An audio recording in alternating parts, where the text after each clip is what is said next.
Frollo is the app that several thousand single parents say has been life-changing for them in the most profound way. If you're a single parent and want to connect with other single parents and open yourself up to an amazing support network and new experiences, then the Frollo app is the one for you. The Frollo app has two modes: community mode for meetups and holidays, guidance and support, chats, and discovery to make it easy to find like-minded local single parents near you. Dating mode is a mindful, safe, and respectful dating offering where everybody is there to date another single parent. All users on Frollo are verified, putting our user safety first always. The Frollo app is free to download and use, with the option to upgrade to premium for access to lots of additional premium features for an elevated experience, which makes it easier than ever to access the incredible connections and experiences you're looking for. To download Frollo, search for Frollo, Frollo, on the App or Google Play Store, or go to www.frollo.com for more info. We can't wait to see you on the app soon. Hi, I'm Zoe Desmond, the founder of Frollo, the award-winning app for single parents that features both community and dating modes. And I'm also co-author, along with my wonderful friend Rebecca Cox, that I made through Frollo, of the book How to Be a Happy Single Parent. This season of the Frollo podcast features a series of conversations that include wisdom and guidance from some of the wonderful experts and single parents that feature in our book. This week, we're chatting to Leon Wenham, who is a Black gay solo adopter who speaks openly and thoughtfully about his journey through fatherhood. Listen to this interview to hear a positive story about solo gay adoption, the upsides of going it alone, and a realistic take on the hard bits too. Hear Leon's thoughts and advice on topics including transracial adoption, otherisms at the school gates, and navigating conversations around adoption, race, and sexuality. A must listen for those considering solo adoption. So do you want to start off by just kind of recounting your story, as it were? So it commenced in, I'm trying to think of the years now. It commenced in 2018. I literally picked up the phone. I was in the photocopy room at work, picked up the phone, called the number, and I literally just like, oh, I want to adopt. What do I do? Type thing. True rookie. So I had like a little, not really a phone interview per se, but just an informative chat with somebody. Sent me a form, filled it out, had a face-to-face. And yeah, it kind of just went from there, really. I think this was probably the February, March 2018. It was very intense, the assessment process, but I think, and a lot of people complain about that. So yeah, it was intense, but I think when I looked into it for such a long time, like I was like, well, it is what it is. Of course, it has to be. It wasn't a biggie for me, but looking back, it is intense. Like, they need to know every school, every partner, every employer, every address that you've lived at. Like, it's full on. And then, of course, speak with your family, understand like your family dynamics, and so that was that. And yeah, I was approved in the December 2018 and found my little one less than 3 weeks later. So it was super quick for me. From kind of like the first, I know when I've spoken to you about this before, and you said you saw him and you just kind of knew. Were you expecting it to be like that? Again, my situation was very different. So we did a bump into, which you don't usually do. So and a lot of people don't realise this, you only usually meet the child at the point of introductions when you've already been matched with them and everything's done and dusted, which I think is off key, because I always say, like humans, kids, sometimes you just don't gel, right? You don't gel with other people, and that's fine. And you might not gel with a child. So I do feel like it's a bit odd that you don't usually physically meet the child until after you've been approved to be their parent. But I don't know what I was expecting. I was very nervous. I was very anxious. I was going to meet him for an hour, and then almost felt like, right, you've got an hour to decide, and that's it, which that wasn't the case, but that's how it felt. So I think I was putting additional pressure on myself, like I really need to like him because I really want to be a dad, so hopefully I like it. Like, it was just a bit, but then, literally just like, play with me. I was like, okay. And that was kind of it. And it was funny because I met him and his foster carer in a play centre, soft play. And I've never been inside one. I'm like 6'3". I've got a bad back. I'm like trying to like bend into all these little shapes, thinking, "Oh my god, this is what it's going to be like." But because he was so funny and just cool, and I get saying, "What's your name again? What's your name again?" So I go, "It's Leon." I go, "Yeah, that's it." And I was just like, "Oh my god, this is going to be my son." Like it was just all these conversations in my head. It was mad in a good way. And I mean, we'll go on to kind of like the more logistic side and some of the challenges. But in terms of the legal process, before you went into it, how much of that were you aware of? And I know you kind of work with an agency. Do they take care of a lot of that stuff, or do they just give you the basic information and you kind of have to do it yourself? I guess the word legal never really comes into it, to be fair. I mean, the legal stuff is when you go to the court for the celebration hearing, which you can apply. So basically, for the first 10 weeks, you don't have any legal rights. You don't have any parental rights. So there's a situation where he decided to put a pea in his ear a week before we went to Dubai, went to hospital. They realised they could take the pea out, no problem, but there's actually also a glass bead in there as well. Like, hello, what are you doing with your ears? I couldn't, because I wasn't his legal parent then, we had to wait overnight until the next day until they could get hold of the social worker for her to confirm and sign the form.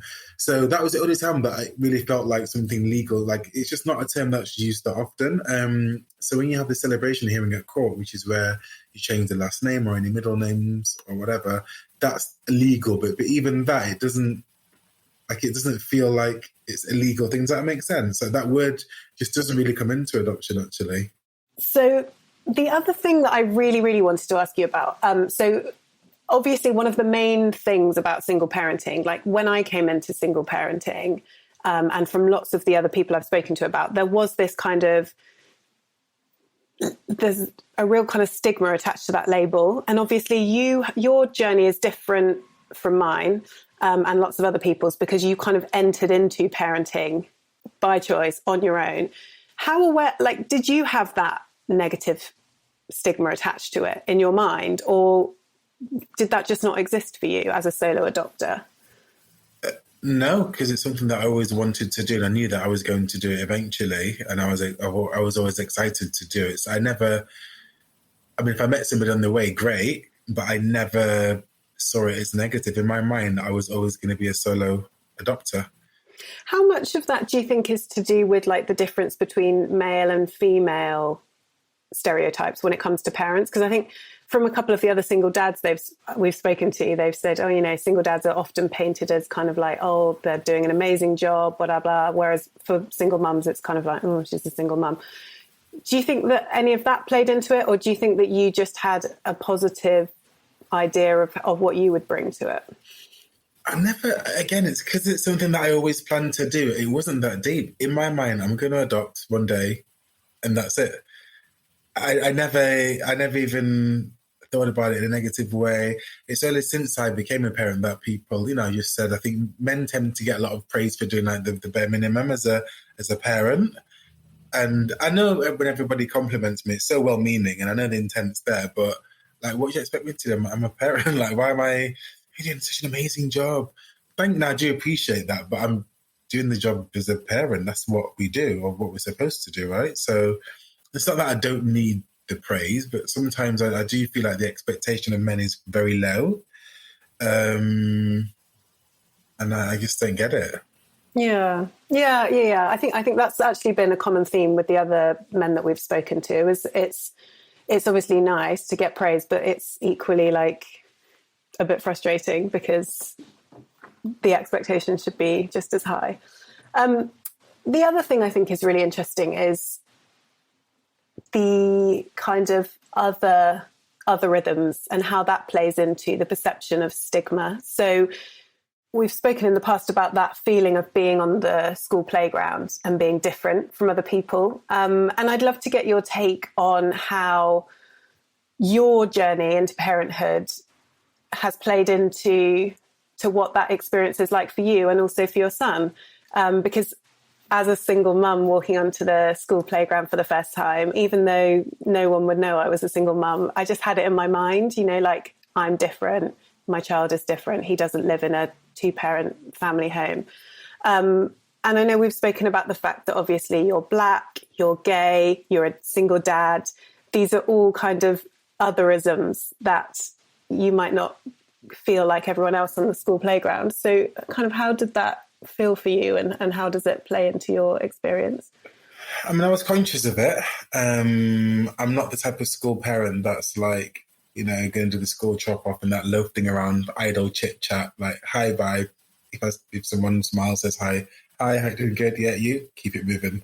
I'm not one for, but I was conscious of it initially that, oh, well, you know, how are they gonna be cool that I'm gay? Are they gonna be because I'm like a Black male? They don't know if I'm straight or not. Like it's very like, you could see some of them weren't really sure, like weren't overly friendly at first, in case I thought, you know, I would smile, of course, but are they thinking, oh, am I trying to like smile and like crack onto them, or like, do you know what I mean? I'm just like, maybe you're not my type. Like it's all good.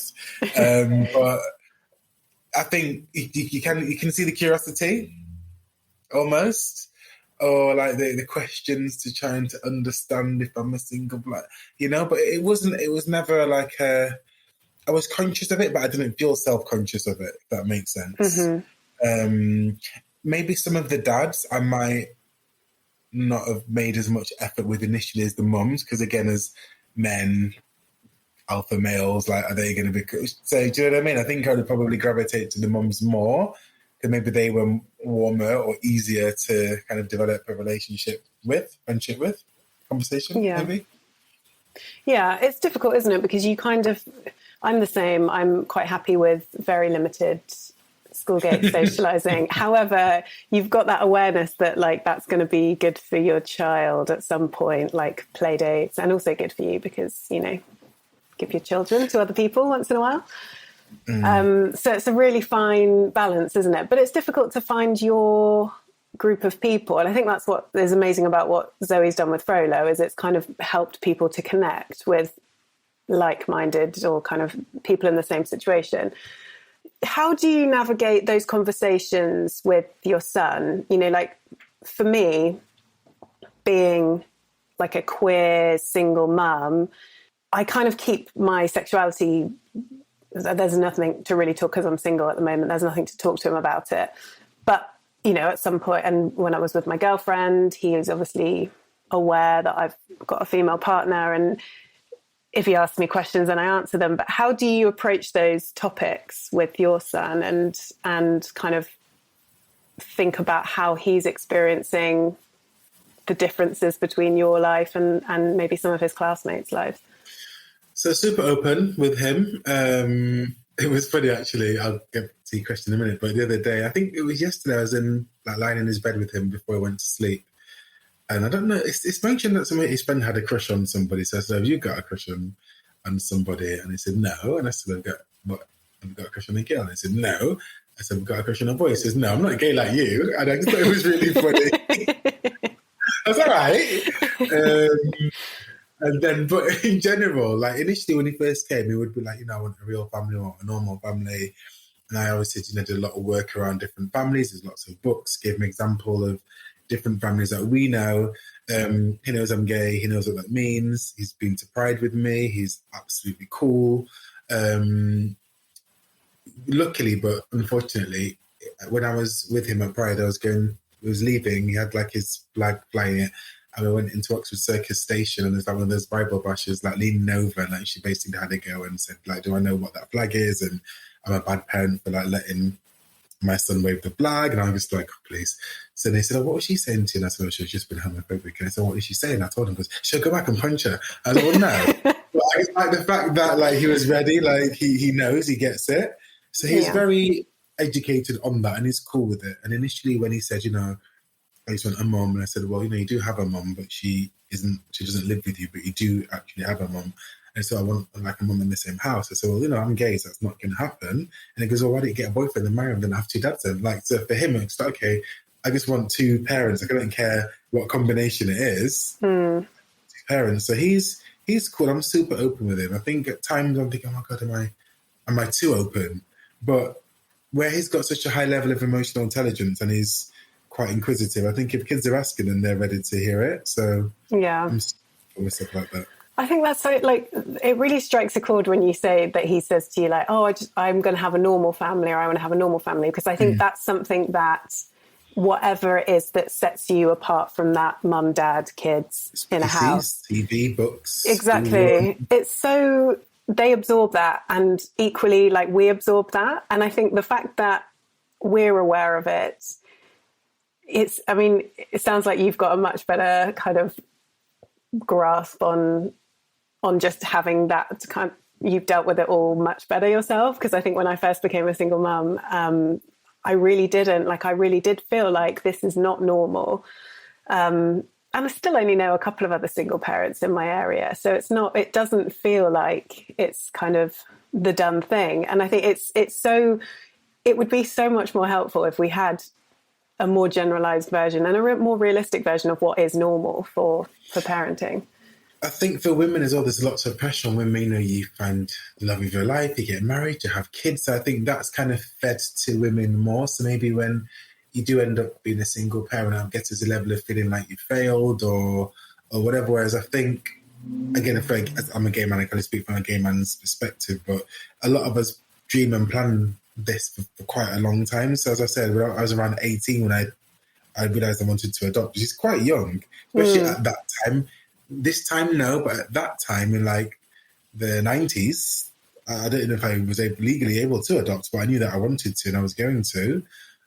So, you know, roll forward 20 plus years, it happened. So it always been, this is how it was always going to be, you know? So I approached it, you know, I wanted to be a single parent. I was, so it was my choice.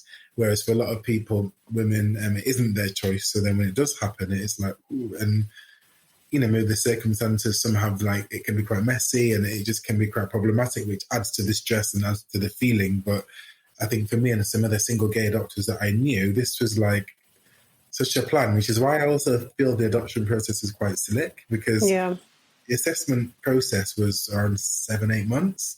And then a month after a match with him. I know people who haven't matched for like 2, 3, 4 plus years. So when you look at it like that, I think my mental prep helped all that. Yeah. Is there any difference in the process when you're adopting as a solo adopter versus... No. Well, that's good. Maybe it may take longer because there's 2 lots of assessments to 2 people to assess. And it is obviously quite lengthy, but no, not at all. But that's like... of all the research and all of the topics that we've covered, that's like a really positive thing, actually, that it's one area where there's obviously not any discrimination and they have kind of, balanced books in that way. So that's good. Honestly, I feel being a black gay man really went in my favour. And I can't pinpoint it as to why, but I feel like it definitely went in my favour. And I think, obviously, adopting a child of colour as well, it meant that I had probably a lot more choice than others may, because, you know, black children do wait nearly double the time longer in care to be adopted. So all those little things as well, and the pink pound and being, you know, set up and ready, I just feel like, I don't know, I think it was just like a yes type thing on their part, you know? Yeah. So. I know you speak about transracial adoption as well, and on that topic, it would be good to hear your thoughts, to give some advice. You know, I know in an ideal world, everyone would adopt someone that they had as much in common with as possible to give them the relevant cultural experience, but obviously it doesn't always happen that way for various reasons. So I wondered what your advice would be for people who are kind of adopting someone from a different heritage from their own. What would you recommend to them? Do the work. You have to do the work, and it's a lifetime commitment. It's not just a case of reading a couple of books or, you know, familiarizing yourself with the local Caribbean takeaway or Indian takeaway, whatever. It's really about doing that work and pushing through your own uncomfortability. Because what I found is, you know, having a child of colour as a non-black person doesn't absolve you of race or racism or prejudice or unconscious bias or conscious bias. I've spoken to a lot of white parents that have transracially adopted, they're not comfortable in large majority Black spaces. They aren't even comfortable delving into the heritage and the background of that child. That's problematic because what happens is you're adding that layer of confusion around their identity, and adopted children have that anyway. A lot of them have imposter syndrome. I have under no illusion, no matter how amazing I make my child's upbringing, I'm never going to be his birth mom. I'm never going to give him what he feels like he's lacking. I can give him as much love and as much gifts and as many experiences as possible, but I can't fill that void, and I know that. So add on to that a further lack of identity, not looking like anybody in your family, not feeling comfortable to discuss or ask questions. It's problematic. So I think doing the work, expanding your network that reflects your child's background, visiting the country of origin, trying to find groups within that community, like you have to proactively do that. You can't just think love is enough, because it's not. I think it's so key to so many bigger picture things, but that making that uncomfortable acknowledgement is the first step in all of these cases, isn't it? Even what you're saying there about being aware of the difference between being an adoptive parent and a birth parent is making that uncomfortable acknowledgement to yourself so that you can make sure you're equipped to deal with the challenges that throws up in the future. And it's the same no matter what challenge you're facing. The first step is you have to look at the problem, don't you? Have to look at the issue, because then you can actually start overcoming it. And I think it's like that with single parenting. It's thinking, okay, so my child doesn't have two parents in the house, so they don't maybe have. For me, I've got a son and he's not living with a male role model. It's an uncomfortable acknowledgement, because I would like to be everything to my son, but I realize that he needs to learn certain things from a man, and he needs to have male role models in his life. And it's not it's a difficult kind of acknowledgement to make, but you have to make it, and then you have to think about how you can overcome that, and the people that you can bring into his life, and make sure that he does have a positive relationship, if possible, with his father, and all of those things. And I think that's really, really helpful. Yeah, it's funny you say that, because obviously on the flip side, most people think, it's great what you're doing, but boys need their mums, or like there's always that kind of thing where being with a dad is going to be too rough and tough and stern, and to need that softness. But I think as a gay man, it's easier for me to provide that. Like, I'm super gushing with him. I think sometimes I'm think, oh my God, get lost. Like, I'm just a lot. And that's not like I'm trying to do that just so he gets that. But I just think I've naturally got a balance of masculine and feminine energy. And, being super attentive is usually linked to the role of a mother, and, being a bit more firm. But I think I quite easily do both. And it feels comfortable to me. I know that he sees and appreciates that as well. Yeah. So yeah, that's on the flip. I know what you mean, because initially I was just like, oh, well, does he need this from a mother's love, or the nurture that I'm provides? But essentially, like, I can give him all that, and I'm conscious that that's it. And I think sometimes it's in kind of contrast to what I said roughly 2 minutes ago, you can empower yourself to do both, can't you? And everyone does have masculine and feminine energy within them. And also it's important for our children to know that. I've got a little boy, but I don't want him to feel like he's got to be a man. Like, he can paint that picture of masculinity however he wants, and draw that from wherever he needs to in the world, basically. But on the topic of the kind of masculine, feminine energy, and where they're getting that from in the world, and where we're getting that from in the world, I wanted to really talk to you about dating as well, because dating as a single parent is a bit of a minefield in my experience. And obviously I have a different and fairly unique set of experiences. And I just wondered what it's like in the gay community, dating as a single dad. How is it like a bonus? Is it, because if you're a single mom, generally not great. I know. Wrong person to ask about dating. So here's the thing. For me, it's a time thing, first and foremost. So I feel, being a single parent, being a business owner, working just on my own as well, there's many plates to spin. So the thought of dating would be great. I also don't have the respite. So the actual act of courting, courtship, I just don't know how that would fit into my routine now. So there's apps like Tinder, Hinge that I'm more focused on dating. But the reality is I'm busy. I haven't got time to be like logging. Well, I have got time, but I just don't. Logging on like all day, swiping and conversing. No one's got time for a courtship, let's be honest. That's a long... Not a long courtship. This is the thing. This is what I aspire to have. Like, love it. Cinema, dates, Columbia Road Flower Market on a Sunday, like Camden Market on a Saturday. It'd be great. But the reality is, until I get to that stage, especially when my son can be included, who's going to look after my child? Will I get to know somebody? And, not every gay man wants somebody with a child, I spoke to somebody once on an app, and it clearly says, I'm a single parent. Like, I have all that. It's very, and he goes, of course, you've got a kid. I was just like, yeah. And he just like, F that. I don't know how you do that. That'll do my head in. I'm like, what are we doing here then? Did you not read? And clearly he didn't read my profile. I just was like, okay, cool. I just blocked him. I just thought, next. And I'm going to get into... And that's his prerogative. But to answer your question, I don't know, darling. I think like any dating, I think it takes a lot of time and effort and sifting through the BS till you find somebody who you're aligned with. But I just don't have that time to invest in the sourcing or selection process. It's just... And it's not a priority, obviously, at the moment. It's not, but then I think I'm going to be 44 this year. Before you know it, my son's going to be like a teenager. I've been single most of my life.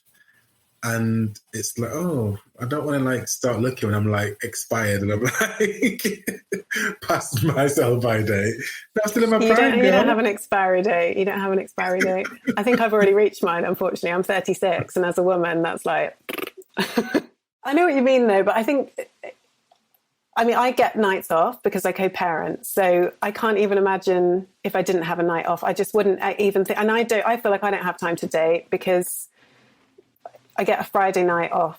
You can plan it, though. You can plan it in advance. That's the thing. At least if I knew that I was speaking to someone, they're like, oh, let's meet up next week, and I knew that from, I don't know, Thursday to Sunday I was free, at least you can plan things in. So you're still going to be tired, you're still going to want your time as well, but at least you've got that time where you could. I don't have that. It's literally Monday to Monday to Monday. Like it just doesn't stop.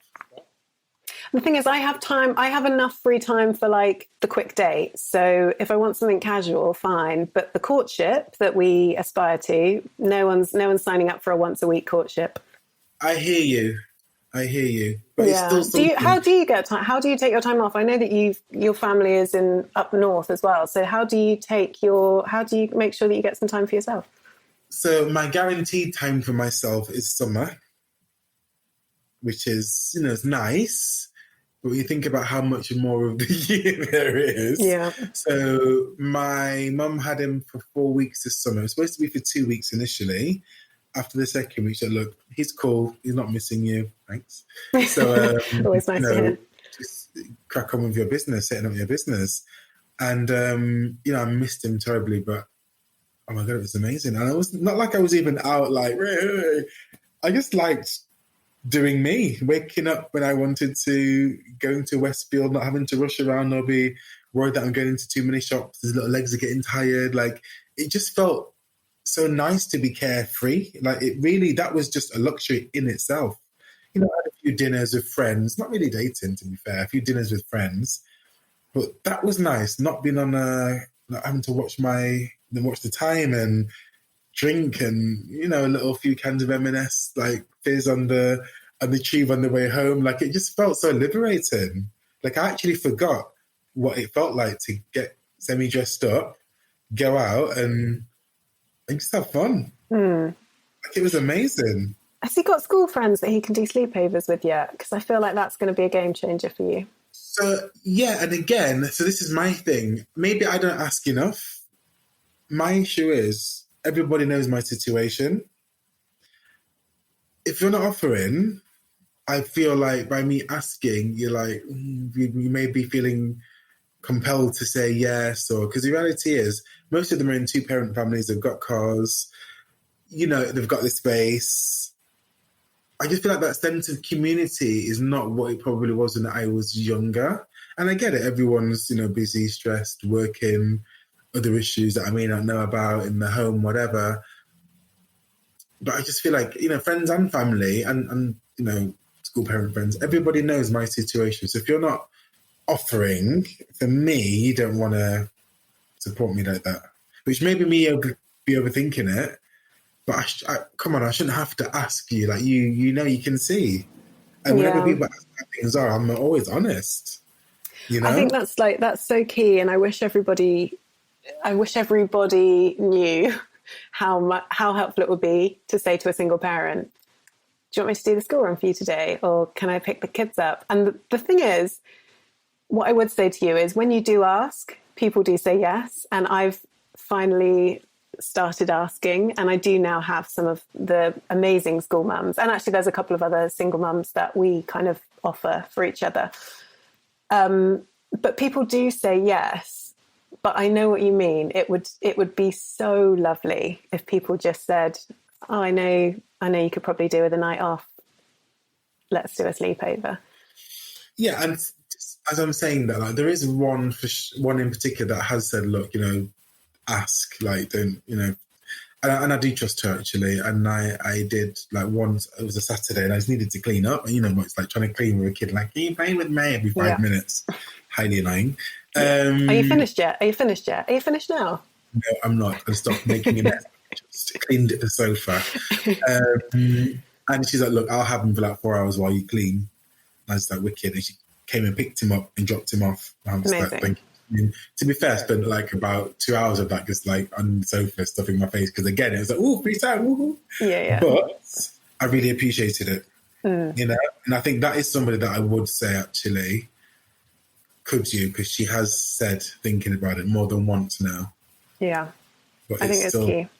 I know you've got to get off in a second, but just before you go, the one thing I also wanted to quickly cover was something we chatted about recently, which was kind of the added challenges of adopting a slightly older child when they've maybe had different parenting setups or different care setups in the past. So what would you advise for people who are trying to navigate children who have come out of the care system? Because I think that's quite a unique challenge, isn't it? There's no rule book. I think sometimes during the training process, it almost seemed like a one-hat-fits-all. There's a massive focus on therapeutic parenting and, adopted children need this and this, I should handle this situation. The reality is all children are different. Each home, if they've had multiple homes, each home that they've lived in will have a different approach to parenting. Do what works for you and your family. Be mindful of the trauma and the background and the unpicking that you have to do. Don't feel guilty if you feel like you're being a bit too much bad cop, because it was almost like when my little one moved in the nicest possible way, okay, my house, my rules, like it starts again now, and this is how it's going to be. Because otherwise, I've seen parents that, "Oh, it's because it's adopted, oh, because it's adopted." I'm not going to let my child's adoption almost cloud how I parent him. Like, I appreciate his adoption and understand what adoption trauma looks like. But at the same time, boundaries are important. And actually, adopted children need and crave boundaries. It makes them feel safe. So my advice would be, you can listen to people's advice, solicited or otherwise, unsolicited or otherwise. But the reality is, whatever works for you in your home, you have to do that, because you're the one who's picking up when it hits the fan, And that's what I would say. And the last thing I would like to know, if possible, is what do you wish that you'd known before you started your journey as a solo adopter that you know now? Just how all-encompassing being a parent in general can be. I think all parents have that feeling of like non-stop, like going around a roundabout, And also just how beneficial support would be. I know we've covered it, but I just I was probably a bit naive. I'll be fine. I'm a single parent. I can do it on my own. I've looked after my nephew. I looked after my cousin. Yeah, not 24/7, 365 days a week, you know? So it's just, I think I wish I understood the importance of respite, and which is why I'm a big advocate for self-care. What do you do for your self-care? Oh, love a facial, love a pedicure. I love popping to Westfields and just having a walk around, popping to cars, Arquette, go and get something to eat, get a little black cab home, feeling all bougie. Like, that's just my idea of self-care, because I'm on my own. I can take my time and I do things that even if I don't buy anything, just wandering around or going to like a Space NK and just seeing what new products are there. Just sounds silly, but I just enjoy it peacefully, you know? Yeah, 100%. Absolutely. All right, well, let you get on. I know you've got the school run to do. Thank you so much. And I know we've already discussed how patronising this is, but I think you do an amazing job. And thanks for all the wise words that you deliver and the advice you give. I think it's really invaluable. And that's a wrap for this week. I hope you enjoyed this week's episode. If you did, then I have one small favour to ask. Please can you take a minute to subscribe to the Frollo podcast and give us a rating and review. This really helps other single parents who might benefit from it find us. The Frollo app, which is fully user verified for user safety, is available on the Google Play Store and the App Store, and you can find out more info and download links at www.frollo.com or follow us on Instagram at FrolloApp. My co-host on this series of the Frollo podcast and co-author of the book How to Be a Happy Single Parent, Rebecca Cox, is on Instagram at SingleMotherEdit. And you can purchase your copy of our book, How to Be a Happy Single Parent, at all the major book retailers. Until next time, have a great week.